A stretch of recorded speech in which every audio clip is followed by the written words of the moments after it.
गड्डी में बिठा दो, बिठाओ गड्डी में बिठा दो, गड्डी में बिठा दो। बिस्मिल्लाहिर्रहमानिर्रहीम, अस्सलाम वालेकुम। मैं हूं शाहिद सकनैन और आप देख रहे हैं मेरा यूट्यूब चैनल। 13 फरवरी है, सोमवार का दिन है और आज की इस वीडियो में एक बार फिर हम बात करेंगे। विहाड़ी में एक अफसोसनाक वाक़या पेश आया था, मैं उसके ऊपर वीडियोज़ कर रहा हूँ और आपको उसकी अपडेट्स जो है वो जब भी आती हैं ज़रूर देता रहता हूँ। ये मैं अक्सर अपनी वीडियोज़ में कहता हूँ कि पाकिस्तान की तारीख़ का सबसे शर्मनाक और अफसोसनाक वाक़या था, क्योंकि पहले कभी ऐसा हुआ नहीं है।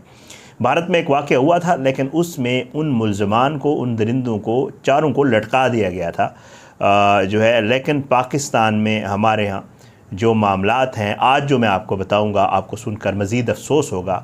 एक उस बच्ची के साथ चलती बस में ज़्यादती हुई, उस दरिंदे ने ज़्यादती की, गिरफ़्तार हो गया। लेकिन अब चल के आ रहा है कि अब उसकी माँ ने जो है वो इंटरव्यू दिया है। वो इंटरव्यू मैं आपको दिखा तो नहीं सकूँगा, लेकिन बहरहाल जो बातें की हैं वो आपको ज़रूर बताऊंगा। उसकी माँ के मुताबिक अब हो उनके साथ ये रहे, क्योंकि वो गरीब हैं, ज़ाहिरी बात है। यहाँ पे गरीब के लिए तो आपको पता है, गरीब के लिए तो यहाँ इंसाफ नहीं है और ना कोई कानून है। सारे मामलात जो है वो उन्हीं के लिए होते हैं जिनके पास पैसे होते हैं, जिनके पास मामलात ओके होते हैं। पुलिस का भी वो मुँह भर देते हैं, हाथ गर्म कर देते हैं और उनके सारे काम हो जाते होते हैं। लेकिन अगर कोई गरीब हो, उसके साथ ज़्यादती हो और उसका पाला पड़ जाए पुलिस वालों के साथ, तो बस अल्लाह ही रहम करे। फिर इंसाफ की और इन चीज़ों की तवक्को बड़ी कम की जाती है। इस लड़की के साथ भी ये हो रहा है। 18 साल की लड़की, ज़्यादती हो गई, उसके बाद अब वो दर दर की ठोकरें खा रहे हैं। बेचारे गरीब लोग हैं।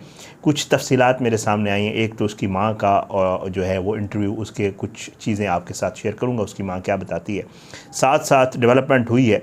वो जो गाड़ी थाने में खड़ी हुई थी, क्योंकि वो अमीरों की गाड़ी थी, करोड़ों रुपए की गाड़ी थी, तो इसलिए उसकी सुपरदारी के लिए भी करोड़ों रुपए दे के वो गाड़ी वापस ले ली गई है, जो अब तक मेरी इत्तलात हैं। और साथ साथ जो तीसरी इसमें जिस लड़की को नामज़द किया गया था, उसके हवाले से भी डेवलपमेंट है। तो आज की इस वीडियो में ये 2-3 चीज़ें आपके साथ शेयर करूँगा। सबसे पहले उसकी वालिदा के इंटरव्यू के हवाले से बता दूँ।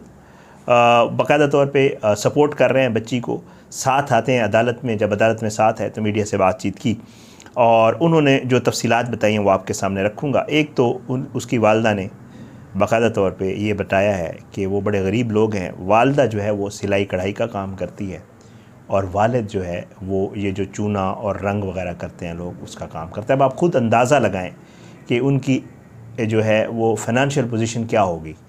ज़ाहिरी बात है, केस लड़ना, वकील करना और ऐसे मामलात जो है ना, वो कोई आसान काम नहीं है पाकिस्तान में। यहाँ ज़मानतें करवाने के लोग, वकला भाई जो हैं, वो अच्छे खासे पैसे ले लेते हैं। ये तो एक प्रॉपर केस है।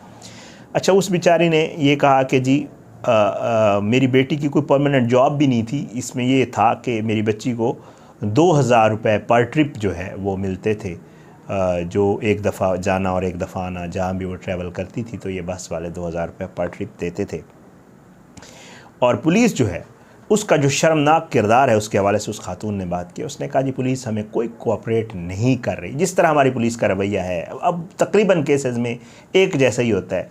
वो कहते हैं जब हम जाते हैं तो कहते हैं कि जी हमारी गाड़ी में तेल नहीं है। पुलिस वालों ने पैसे खाने होते हैं ना, ज़ाहिरी बात है। तेल के पैसे कि जी गाड़ी में तेल नहीं है, उसके दे दें।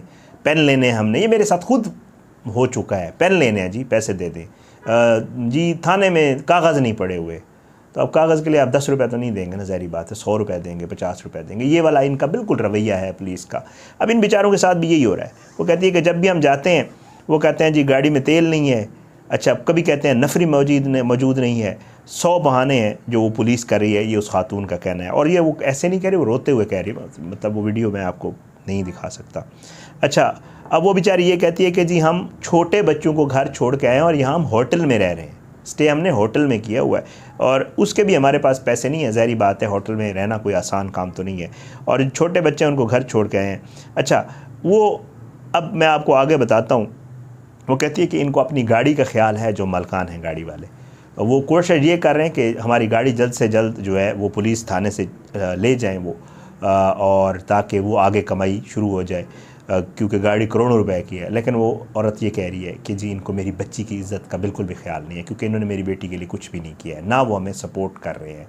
बस ये वाक़या हो गया, उसके बाद अल्लाह अल्लाह खैर सल्ला। बहरहाल उसके बाद जी वो कहती है कि जी जैसे मैं आपको पहले बता चुका हूँ कि जी हम बड़े गरीब लोग हैं, शोहर जो है वो इसी तरह दिहाड़ी करता है।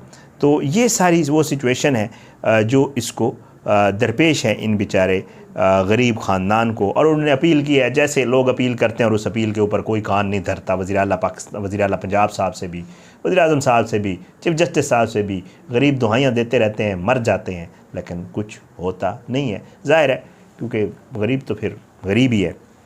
उसके बाद जी दूसरी तरफ अब अमीरों का हाल सुन लें। जो गाड़ी के मालकान हैं, ये आपको पहले हम बता चुके हैं कि किसकी बस है। उन्होंने इस गाड़ी की 1.5 करोड़ रुपए के मचलकों के एवज सुपरदारी करवा लिए। सुपरदारी ये होती है कि ज़ाहिर बात है, वो जैसे मैं आपको पिछली वीडियो में भी शायद जिक्र कर चुका हूँ कि जी एक मखसूस अमाउंट जो है वो थाने में या वो इसके पास जज के पास जमा करवा दी जाती है और सुपरदारी ले ली जाती है कि जी ठीक है, हम शामिल तफ्तीश और ये माल मुकदमा है तो इसकी सुपरदारी हमें दे दें, हम इसको इस्तेमाल कर सकते हैं। तो इस्तेमाल के लिए वो ले लेते होते हैं और उसके बाद जो है कुछ उसके एवज़ कुछ रकम जो है वो ज़मानत के तौर पे जो है वो जमा करवा दी जाती है। तो क्योंकि गाड़ी जो है वो करोड़ों की थी तो ज़ाहिर है उसका जो उसका सुपरदारी वाले पैसे थे वो भी करोड़ों के ही होते हैं। तो इसलिए ये 1.5 करोड़ रुपए इधर जमा करवाए गए हैं गाड़ी के लिए। लेकिन जिस बच्ची के साथ ये ज़्यादती हो रही है उसके माँ बाप दरबदर हो रहे हैं, उसके माँ बाप गरीब हैं, उसके माँ बाप को 1,500 रुपया भी नहीं दिया गया। मैं 1.5 लाख कहूँ तो शायद वो ज़्यादा रकम हो जाएगी। 1,500 रुपया भी नहीं दिया गया और वो बेचारे उसी सिचुएशन में, गुर्बत की हालत में, पुलिस के भी धक्के खा रहे हैं और कचहरियों के भी खा रहे हैं।